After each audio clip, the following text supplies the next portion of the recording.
को पुनः सभी क्रियाएं संपन्न करनी होती हैं। एक मंडल जब पूर्ण होता है तो उसे हमने पूरी तरह से गुरु मंडल और इष्ट के चरणों में अर्पित कर दीजिए। अब फिर विनियोग करेंगे। विनियोग के लिए जल ले लीजिए। आप यहाँ हमारे साधक को दिखाएंगे कि कैसे बोलेंगे। आचमनी में जल ले लीजिए और दूसरे हाथ से उसको ऐसे पकड़ लीजिए, इस प्रकार से नीचे, और इस प्रकार से आचमनी में आप इसे पकड़ेंगे और मेरे साथ विनियोग का मंत्र भी बोलते जाएंगे। मैं धीमी गति से मंत्र बोल रहा हूँ, ठीक है? आप कीजिए मेरे साथ विनियोग मंत्र, बोलिए ओम अस्य श्री कौलकुल काल ज्ञानेश्वरी महापंचांगुली सिद्धि मंडल मंत्रस्य श्री सिद्धांतनाथ ऋषि पंक्तिश्छंदः श्री काल ज्ञानेश्वरी महापंचांगुली देवता ओम वम रम हुम बीजम ओम ठम सह शक्ति ओम वम क्रौम कीलकम मम सर्वाभीष्ट सिद्धयर्थे श्री कौलकुल काल ज्ञान महापंचांगुली सिद्धि द्वितीय मंडल मंत्र जपे विनियोग। अब इसे भूमि पर छोड़ दीजिए।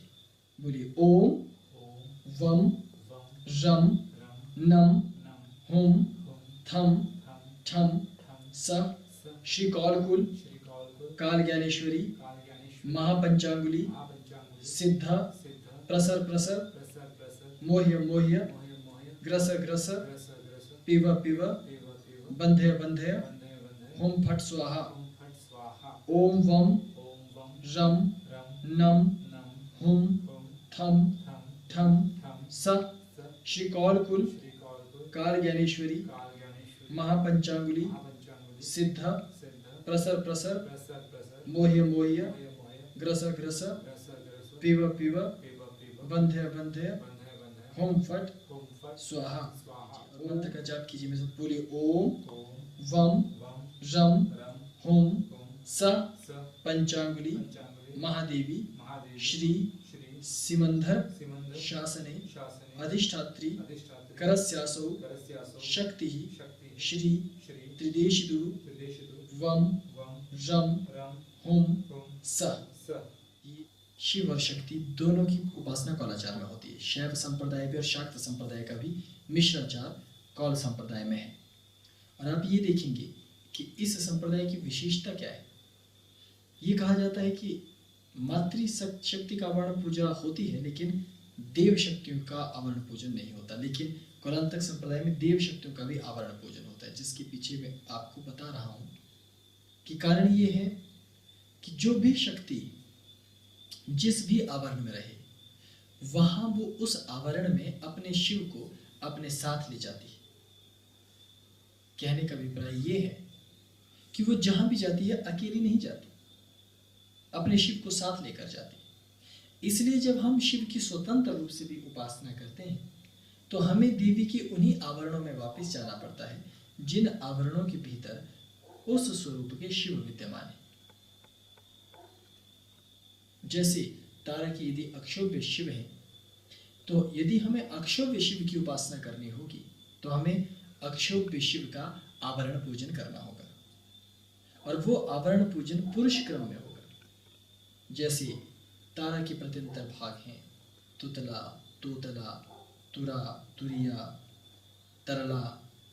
इस प्रकार से उन शक्तियों का आवाहन करते हुए एक एक आवरण के भीतर हमें प्रवेश होना होता है। प्रथम आवरण, द्वितीय आवरण, तृतीय आवरण, इस प्रकार से 6-7 आवरण जो होते हैं, जैसे आवरणों के माध्यम से हमें आगे बढ़ना है। श्री विद्या है, अब उनके आखिरी आवरण तक जाने के लिए हमें सारे के सारे 9 के 9 आवरणों को पार करके जाना होता है।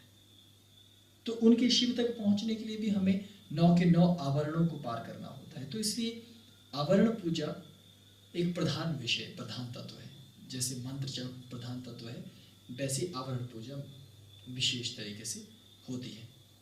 लेकिन ये जो छोटी साधनाएं हैं जिनको हम मौलिक साधनाएं, मूलाधार की साधनाएं कहते हैं, इनमें हम आवरण को उस भांति नहीं बनाते जिस प्रकार कौलाचार में बनाया जाता है। कौलाचार में जब विशेष तंत्र पूजा होती है तो बृहद आवरण लगाए जाते हैं। जैसे अभी भविष्य में जल्दी होने वाली है धूमावती साधना, क्योंकि 10 महाविद्याओं में सबसे अधिक आवरण में रहने वाली और रहस्यमय आवरण में रहने वाली देवी का नाम है धूमावती।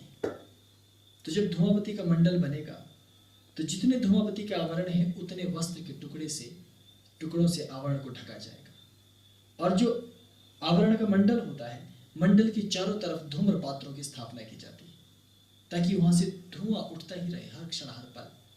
ये धूमावती का विलास है। कलह प्रिया, ककार वर्णा, कुत्सिता, कुरूपा, रुक्षा और भी न जाने कैसे कैसे नाम हैं उनके। तीक्ष्ण दृष्टा। तो ये तंत्र में कुछ भेद हैं जिनका साधकों को पता होना चाहिए कि जहां आगम निगम से जुड़े हुए साधक या साधारण तौर पर आम साधक इन तत्वों को गहराई से नहीं लेते, इसलिए वहां समस्या होती है। लेकिन यहाँ ये समस्या नहीं होगी। आपको ये तत्व भ्रमित न करे, इसके निमित्त मैंने आपको पहले ही ये बता दिया था।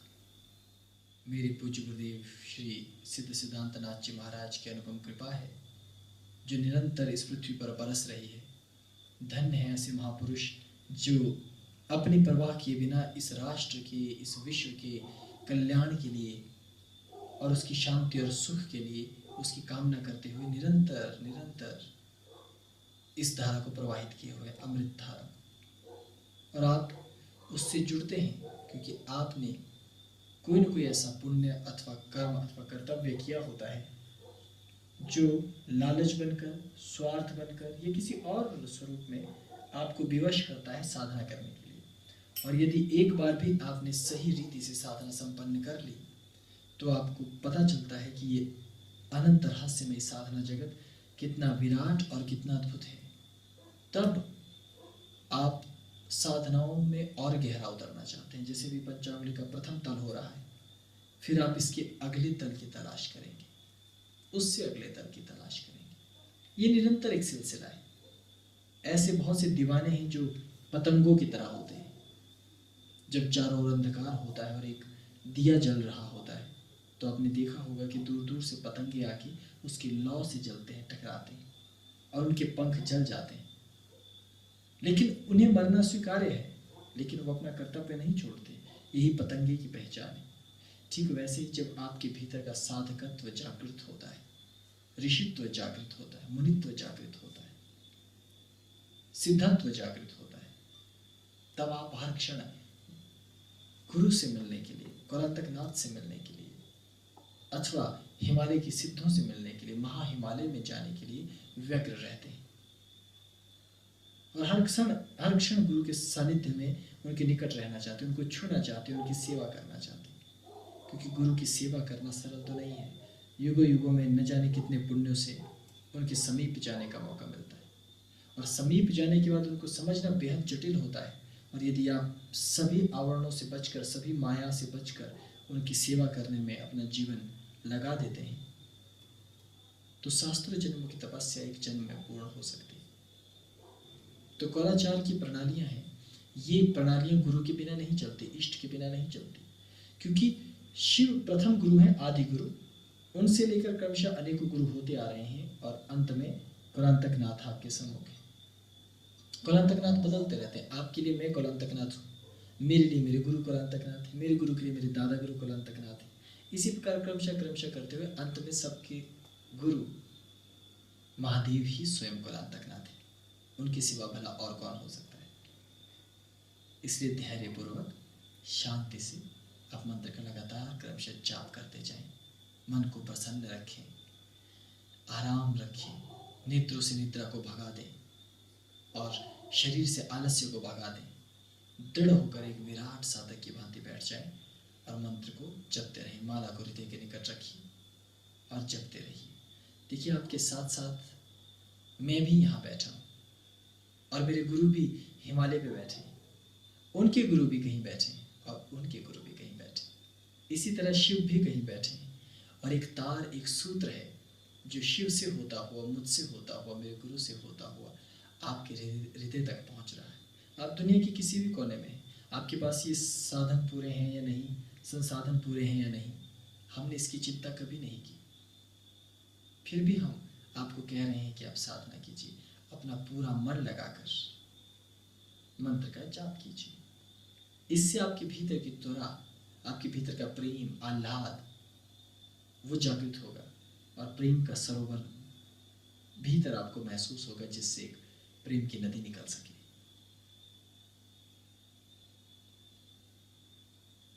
कभी कभी साधक कहते हैं कि ये कौलाचार बड़ा बृहद है, लेकिन मेरा कहना ये है कि यदि जीवन में ऐसी बृहद कौलाचारी पूजा उपासना ना हो, तब तक साधना ही आपने क्या की। और तब तक तो बाकी जितनी भी साधनाएं हैं वो सारी साधनाएं छद्म साधनाएं होंगी। और आज के अधिकांश साधक छद्म साधनाओं में तो लगे रहते हैं कि चलिए एक मंत्र जप लिया काफ़ी है, शायद इसको 1.5 साल जप के कुछ होगा। यदि आप इसी प्रकार से नियमित कौलाचार करते हुए, गुरु का ध्यान करते हुए सच्चे हृदय से पुकारते हैं, तो ये हो ही नहीं सकता कि आपको साधना में सफलता न मिले। ईश्वर की उपासना किसी भी प्रकार हो सकती है, लेकिन तर्क और कुतर्क से कभी नहीं होती। ऋषि प्रदत्त मार्ग ही एकमात्र परखा हुआ मार्ग है। हमें उसी मार्ग पर आगे बढ़कर साधना को संपन्न करना चाहिए। भले ही आपसे पूरी तरह से साधना न हो पाए, लेकिन फिर भी मैं आपके साथ हूँ, आपके पीछे खड़ा हूँ, एक ढाल बनकर, ताकि आप सत्य की चेतना से जुड़े रह सकें। आप देखिए कि इस समय बाकी संसार क्या कर रहा है। कोई सो रहा है, कोई सड़कों पर शोर मचा रहा है, कोई दाएं बाएं भाग रहा है। किसी की जिंदगी में कोई तनाव है, किसी की जिंदगी में कोई तनाव तो आपके और हमारे जीवन में भी होगा, लेकिन हमने किसी चीज़ की परवाह नहीं की। जब आपका लक्ष्य विराट होता है, तब छोटी छोटी परेशानियां और बाधाएं आपको परेशान नहीं कर पाती, और आप भली प्रकार साधना को संपन्न कर पाते हैं। इसीलिए आप बैठकर साधना कर रहे हैं और संसार अपनी क्रियाओं में लिप्त। अथ श्री कौलाचार काल नियंत्रिका शक्ति द्वितीय तर्पण विधानम। पहले कुछ मंत्र हम मध्यम धीमी स्वर में पढ़ेंगे, ताकि आपको पता चल जाए कि किस तरह से इसे पढ़ा जाएगा, फिर हम इसकी गति बढ़ा देंगे। तो पहले प्रारंभ कीजिए। जैसे ही मैं यहाँ कहूँगा इहा गच्छ, तो आप अक्षत डालेंगे इहा गच्छ कहते ही। और जैसे ही मैं कहूँगा पूजयामि तर्पयामि, तर्पयामि कहते ही आपने तर्पण हेतु जल डाल देना है। इहा गच्छ पर अक्षत और तर्पयामि पे आपने जल डालना है। तो कीजिए, प्रारंभ कीजिए। ओम वम रम धम हुम स श्री काल ज्ञानेश्वरी महापंचांगुली इहा गच्छ निष्कारणा सहिते यह स्थापय पूजयामि तर्पयामि। ओम वम रम थम हुम सा श्री काल ज्ञानेश्वरी महापंचांगुली इहा गच्छ भद्र प्रिया सहिते यह स्थापय पूजयामि तर्पयामि। ओम वम रम थम हुम सा श्री काल ज्ञानेश्वरी महापंचांगुली इहा गच्छ शांकरी सहिते यह स्थापय पूजयामि तर्पयामि। ओम वम रम थम हुम सा श्री काल ज्ञानेश्वरी महापंचांगुली इहा गच्छ निर्वध्या सहिते यह स्थापय पूजयामि तर्पयामि। ओम वम रम थम हुम स श्री काल ज्ञानेश्वरी महापंचांगुली इहा गच्छ नित्य बुद्धा सहिते यह स्थापय पूजयामि तर्पयामि। अब हम इसी लय में मामूली सी गति बढ़ाते हुए इस कौलाचार को आगे बढ़ाएंगे, क्योंकि हमारे पास समय कम है। मैं समय को भी पकड़ते हुए आगे बढ़ना पड़ेगा, ठीक है। और हाँ, एक और विशेष बात कि यदि आप मंत्र को एक साथ पढ़ भी रहे हैं और तर्पण भी कर रहे हैं, और दुर्भाग्यवश आपसे तर्पण और मंत्र एक साथ नहीं हो पा रहे हैं, तो ऐसी परिस्थिति में जो साधक अकेले हैं उनको चाहिए कि एक पात्र में, एक लोटे में या गिलास में जो जल है उसे मंडल के मध्य में रख दें, और एक कटोरी में अक्षत में मंडल के मध्य में रख दें, और अंत में केवल उसको हाथों से संस्पर्शित कर क्षमा याचना करें, है ना। और मंत्र की तरफ ध्यान दें और एक एक मंत्र मेरे साथ पढ़ें। तो चलिए हम नित्य बुद्धा से शुरू करते हैं आगे। ओम वम रम थम हुम स श्री काल ज्ञानेश्वरी महापंचांगुली इहा गच्छ नित्य बुद्धा सहिते यह स्थापय पूजयामि तर्पयामि। ओम वम रम थम हुम स श्री काल ज्ञानेश्वरी महापंचांगुली इहा गच्छ संशय घनी सहिते यह स्थापय पूजयामि तर्पयामि। ओम वम रम थम हुम स श्री काल ज्ञानेश्वरी महापंचांगुली इह गच्छ निर्ममा सहिते इह स्थाप्य पूजयामि तर्पयामि। ओम वम रम थम हुम स श्री काल ज्ञानेश्वरी महापंचांगुली इह गच्छ महि सहिते इह स्थाप्य पूजयामि तर्पयामि। ओम वम रम थम हुम स श्री काल ज्ञानेश्वरी महापंचांगुली इह गच्छ पिंगा सहिते इह स्थाप्य पूजयामि तर्पयामि। ओम वम रम थम हुम स श्री काल ज्ञानेश्वरी महापंचांगुली इह गच्छ कवितु शक्ति सहिते इह स्थाप्य पूजयामि तर्पयामि। ओम वम रम थम हुम स श्री काल ज्ञानेश्वरी महापंचांगुली यह गच्छ संख्य विद्या सहिते इह स्थाप्य पूजयामि तर्पयामि। ओम वम रम हुम स पंचांगुली महादेवी श्री सिमंदर शासने अधिष्ठात्री क्रौम भ्रौम भ्रौम हुम इह गच्छ लंभम मम हुम मम हृदय कमल मध्ये आह्वयामि स्थापयामि। ओम वम रम हुम स पंचांगुली महादेवी श्री सिमंदर शासने अधिष्ठात्री क्रौम भ्रौम भ्रौम हुम इह गच्छ लंभम मम हुम मम हृदय कमल मध्ये आह्वयामि स्थापयामि। उसी मंडल पर आप इसको करेंगे, क्योंकि इसके बाद जो हम तृतीय जो हम तल पर जब हम काल ज्ञान की साधना करते हैं या हम पंचांगुली की साधना करते हैं, तो आपने देखा कि हमने पहले 2 आवरण जो मंडल आवरण है वो हमने पूर्ण किया। अभी तृतीय मंडल है, तो इन मंडलों के साथ साथ मंडल, इससे पहले कि मंडल हो, ये मंडल नहीं है, ये मंडल से पहले अतिरिक्त जोड़ा गया है, इसके बाद मंडल आएगा। तो ये अनिवार्य है और संप्रदायानुगत है, और अनेकों मंत्रों को उत्कीर्णन करने के लिए और अनेकों प्रकार की सिद्धि प्राप्त करने के लिए 84 सिद्धों और नवरात्रों का आशीर्वाद और गुरु परंपरा का आशीर्वाद प्राप्त करने के लिए बेहद अनिवार्य माना जाता है। ओम सम श्री चक्रनाथ सिद्धाय नमः पादुकां पूजयामि तर्पयामि। ओम सम श्री नरविनाथ सिद्धाय नमः पादुकां पूजयामि तर्पयामि। ओम सम श्री रत्ननाथ सिद्धाय नमः पादुकां पूजयामि तर्पयामि। ओम सम श्री श्रृंगेरीनाथ सिद्धाय नमः पादुकां पूजयामि तर्पयामि। ओम सम श्री सनंदनाथ सिद्धाय नमः पादुकां पूजयामि तर्पयामि। ओम सम श्री निवृत्तिनाथ सिद्धाय नमः पादुकां पूजयामि तर्पयामि। ओम सम श्री सनत कुमारनाथ सिद्धाय नमः पादुकां पूजयामि तर्पयामि। ओम सम श्री ज्वालेंद्रनाथ सिद्धाय नमः पादुकां पूजयामि तर्पयामि। ओम सम श्री गौरवनाथ सिद्धाय नमः पादुकां पूजयामि तर्पयामि। ओम सम श्री तिंतनीनाथ सिद्धाय नमः पादुकां पूजयामि तर्पयामि। ओम सम श्री दयानाथ सिद्धाय नमः पादुकां पूजयामि तर्पयामि। ओम सम श्री हवाईनाथ सिद्धाय नमः पादुकां पूजयामि तर्पयामि। ओम सम श्री तलयनाथ सिद्धाय नमः पादुकां पूजयामि तर्पयामि। ओम सम श्री खेचरनाथ सिद्धाय नमः पादुकां पूजयामि तर्पयामि। ओम सम अश्री कालाचार 84 सिद्ध तर्पण संपूर्णम। अब आगे बढ़ते हैं कदम और अथ श्री कालाचार नवनाथ तर्पण विधानम। तो ठीक इसी रीति से ही आपने अक्षर चढ़ाने हैं और फिर क्रमशः तर्पण भी आपने इसी रीति से करना है। ओम सम आदिनाथ सिद्धाय नमः पादुकां पूजयामि तर्पयामि। ओम सम उदयनाथ सिद्धाय नमः पादुकां पूजयामि तर्पयामि। ओम सम सत्यनाथ सिद्धाय नमः पादुकां पूजयामि तर्पयामि। ओम सम संतोषनाथ सिद्धाय नमः पादुकां पूजयामि तर्पयामि। ओम सम अचल अचंबेनाथ सिद्धाय नमः पादुकां पूजयामि तर्पयामि। ओम सम गजकंठनाथ सिद्धाय नमः पादुकां पूजयामि तर्पयामि। ओम सम चुरंगीनाथ सिद्धाय नमः पादुकां पूजयामि तर्पयामि। ओम सम दादा मत्स्येंद्रनाथ सिद्धाय नमः पादुकां पूजयामि तर्पयामि। ओम सम गुरु गोरक्षनाथ सिद्धाय नमः पादुकां पूजयामि तर्पयामि। अश्री कौलाचार नवनाथ तर्पण संपूर्ण में इस प्रकार से नवनाथ तर्पण संपूर्ण होता है। अब इसके बाद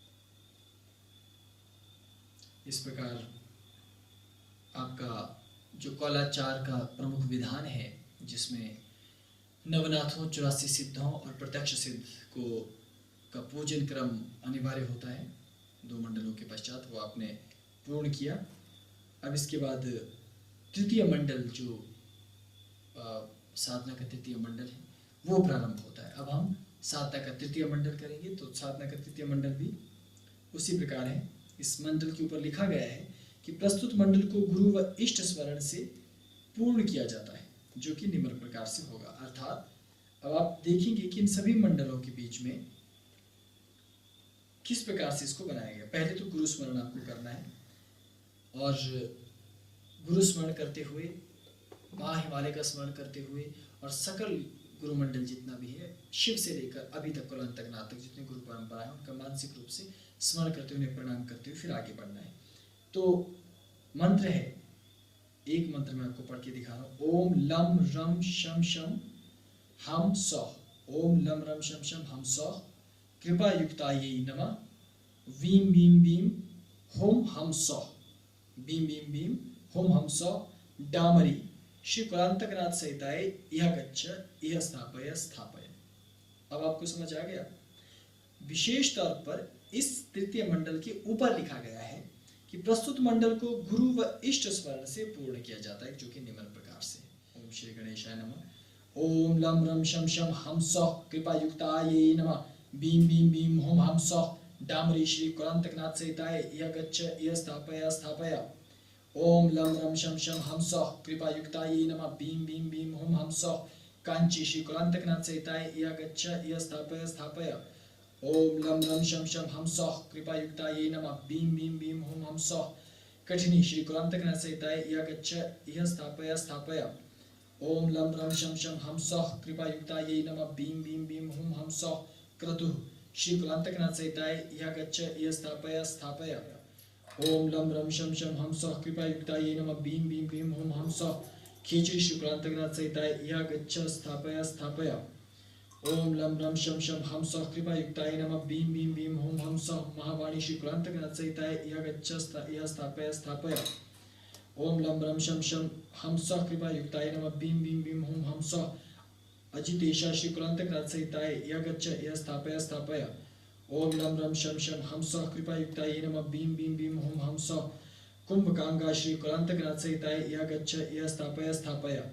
ओम लम रम शम शम हम सौः कृपा युक्तायै नमः। बीम बीम बीम होम हम सौः सबरी श्री कुलांतकनाथ सहिताय यह गच्छ यह स्थापय स्थापय। ओम लम रम शम शम हम सौः कृपा युक्तायै नमः। बीम बीम बीम होम हम सौः यामा श्री कुलांतकनाथ सहिताय यह गच्छ यह स्थापय स्थापय। ओम लम रम शम शम हम सौः कृपा युक्तायै नमः। बीम बीम बीम होम हम सौः दायिका श्री कुलांतकनाथ सहिताय यह गच्छ यह स्थापय स्थापय। ओम लम रम शम शम हम सौः कृपा युक्तायै नमः। बीम बीम बीम होम हम सौः प्राणवर्धिनी श्री कुलांतकनाथ सहिताय यह गच्छ यह स्थापय स्थापय। तो इस प्रकार से इति श्री कौलाचार काल नियंत्रिका शक्ति तृतीय तर्पण विधानम संपूर्णम। ये हमारे तृतीय तर्पण हमारा यहाँ पर संपूर्ण होता है। अब निम्न मंत्र का 21वां उच्चारण पुनः करना है और मंडल पर फिर पुनः पुष्प चढ़ाना है। तो वो मैंने आपको पहले भी बताया है कि आप इस प्रकार से पुष्प लेंगे और पुष्प को हाथ के अग्रभाग में इस प्रकार से जोड़ेंगे और उसे हाथ जोड़कर 21 बार मंत्र का उच्चारण करेंगे और पुनः फिर मंडल की बिल्कुल मध्य वाले हिस्से में पुष्प को स्थापित कर देंगे। ठीक है। ओम शम शम हम क्रीम लम रम जम हम पंचांगुली महादेवी श्री सिमंदर शासने अधिष्ठात्री क्रौम भ्रम भ्रम हम यह गच्छ लम भम मम हम मम हृदय कमल मध्ये आभयामि स्थापयामि। ओम इदम नामम त्वाम चरणे अर्पणमस्तु। तो फिर से आचमनी में जल लेके मंडल के ऊपर जल छोड़ दीजिए और हाथ जोड़ के बोलिए ओम संसिद्धाय नमः। ओम कम कौलनाथाय नमः। ओम मत्स्येंद्रनाथाय नमः। ओम गोरक्षनाथाय नमः। आवो कौल चक्र में विराजो नवनाथों को आदेश 84 सिद्धों को आदेश मेरे गुरुजी को आदेश आदेश आदेश।